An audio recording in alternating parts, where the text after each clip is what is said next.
Assalamualaikum warahmatullahi wabarakatuh. Baiklah, di sini saya akan menampilkan video analisa gas darah. Bagaimanakah videonya? Selamat menyaksikan. Hari ini kita akan belajar tentang interpretasi AGD atau analisa gas darah. Sebelum kita belajar, tentunya angka baiknya kita mengetahui terlebih dahulu nilai-nilai normal daripada nilai laboratorium dari AGD tersebut. Di antaranya yaitu pertama ada PCO2, kemudian ada pH, kemudian ada HCO3, kemudian ada SaO2, dan juga ada Be. Untuk menginterpretasikan AGD ini, kita hanya akan melihat pH, kemudian PCO2, kemudian HCO3, dan Be. Ingat ya teman-teman, kuncinya untuk menginterpretasikan AGD ini hanya 4 ini, yang paling penting untuk kita lihat. Langkah yang pertama yaitu kita lihat terlebih dahulu nilai pH. Nilai normal pH yaitu 7,35 sampai 7,45. Ketika nilai pH itu kurang dari 7,35 maka itu bersifat asam atau asidosis, dan ketika nilainya lebih dari 7,45 maka bersifat basa atau alkalosis. Kemudian selanjutnya yaitu ada nilai PCO2. Nilai normalnya yaitu 35 sampai 45 mmHg. Jika nilainya kurang dari 35 dia bersifat basa atau alkalosis. Jika nilainya lebih dari 45 dia bersifat asam atau asidosis. Jadi ingat-ingat ya teman-teman, tidak selalu ketika nilainya lebih kecil itu bersifat asam, tidak selalu ketika nilainya lebih besar itu bersifat basa. Di sini PCO2 itu berasal dari respiratorik. Jadi terkadang ketika nilai pH-nya itu lebih dari 45 maka dia bersifat asidosis dan biasanya bersifat respiratorik ketika PCO2 tersebut dinilai tinggi lebih dari 45. Kemudian untuk nilai HCO3-nya, nilai normalnya adalah 22 sampai 26 mEq per L. Nilai normal dari HCO3 adalah 22 sampai 26. Ketika nilainya kurang dari 22, dia bersifat asidosis atau asam. Kemudian nilainya jika lebih dari 26 bersifat alkalosis atau basa. Dan HCO3 ini berasal dari metabolik, sehingga ketika dia bersifat alkalosis dan nilainya lebih dari 26 maka ini berasal dari metabolik, seperti itu.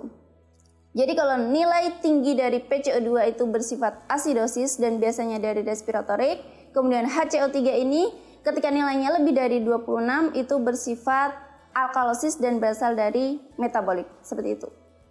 Untuk pengerjaannya sendiri, yang pertama, langkah pertama yaitu kita lihat nilai pH tadi. Jika kurang dari 7,35 tadi bersifat asam, kemudian jika lebih dari 7,45 bersifat basa. Asam berarti asidosis, basa berarti alkalosis. Ketika sudah ketemu seperti itu, maka kita sudah menentukan apakah ini alkalosis atau asidosis, seperti itu.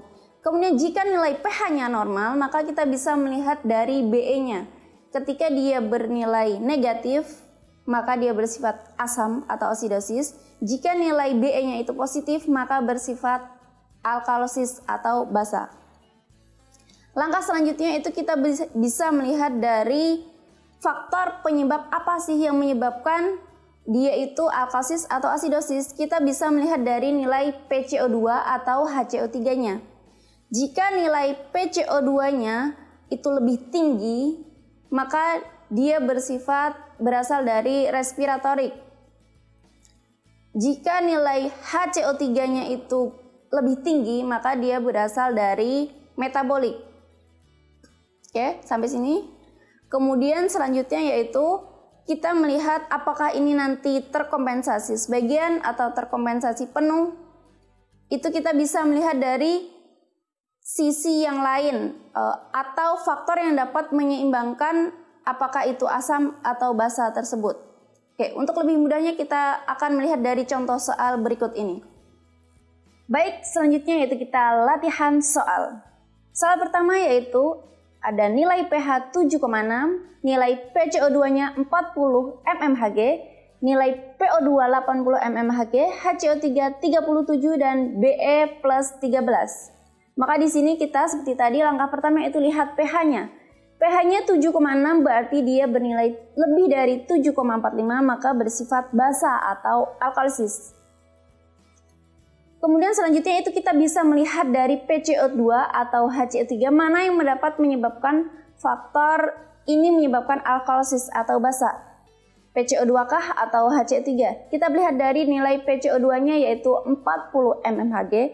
Ini merupakan nilai normal dari PCO2 maka tidak merupakan penyebab dari alkalisis. Kemudian kita lihat dari HCO3 37. Oh ya benar, berarti ini nilai HCO3-nya lebih dari 26 maka inilah yang dapat menyebabkan alkalisis atau basa. Dan HCO3 itu berasal dari metabolik. Maka tadi pertama itu sudah didapatkan alkalisis, kemudian yang kedua ini metabolik. Maka alkalisis metabolik. Kemudian selanjutnya kita lihat apakah ini terkompensasi penuh, terkompensasi sebagian, ataukah tidak terkompensasi. Setelah kita tahu tadi, yang menyebabkan pH-nya menjadi alkalisis adalah HCO3, maka kita lihat dari PCO2, apakah ini ada usaha untuk menyeimbangkan tingkat alkalisis tadi, yaitu PCO2 ketika berusaha untuk menyeimbangkan menjadi alkalisis, yaitu dengan cara menurunkan nilai PCO2. Ketika nilai di sini nilainya normal atau 40, maka dia tidak ada usaha untuk menyeimbangkan alkalisis tersebut. Maka di sini tidak terkompensasi nilainya, seperti itu. Kemudian soal nomor 2 yaitu ada pH 7,25, PCO2 35,5, kemudian HCO3 12,3 dan BE-nya min 6,2. Pertama yaitu pH-nya kita lihat 7,25 maka bersifat asidosis karena kurang dari 7,35. Kemudian apakah yang menyebabkan asidosis ini? Apakah PCO2 atau HCO3? Kita lihat nilainya. PCO2-nya ternyata 35,5 atau ini merupakan nilai normal. Kemudian HCO3-nya 12,3, dia kurang dari 22 maka dia bersifat asidosis. Atau yang menyebabkan asam ini adalah HCO3. Berarti asidosis HCO3 berasal dari metabolik, makanya disebut asidosis metabolik. Kemudian untuk terkompensasi sebagian atau tidak, PCO2 ini kita lihat apakah dia nilai normal atau dia turun atau dia naik. Ketika nilai ini 7,25 sudah asidosis, maka seharusnya untuk menyeimbangkan itu, kompensasi dari PCO2 seharusnya dia turun. Sehingga diseimbangkan PCO2 itu bersifat basa. pH-nya sudah asam, diseimbangkan dengan PCO2 maka bersifat basa sehingga seimbang. Tapi di sini PCO2-nya normal, maka dia tidak terkompensasi. Untuk selanjutnya kita bisa melihat yang terkompensasi penuh. Oke, soal nomor 3 yaitu ada pH 7,44, PCO2 25,5, HCO3 17 dan BE minus 4,9. Nah, ini menarik karena kita lihat pH-nya normal teman-teman, yaitu 7,44. Maka kita belum bisa menentukan asidosis atau alkalisis. Nah, maka kita bisa melihat dari BE-nya apakah negatif atau positif. Ketika dia negatif 4,9 atau dia kurang dari minus 2, maka dia bersifat asidosis. Meskipun pH-nya normal, kemudian BE-nya tapi negatif, maka dia bersifat asidosis. Kemudian seperti biasa kita lihat manakah yang dia menyebabkan asidosis atau asam itu, apakah PCO2 yang dari 25,5 itu atau HCO3 yang dia 17.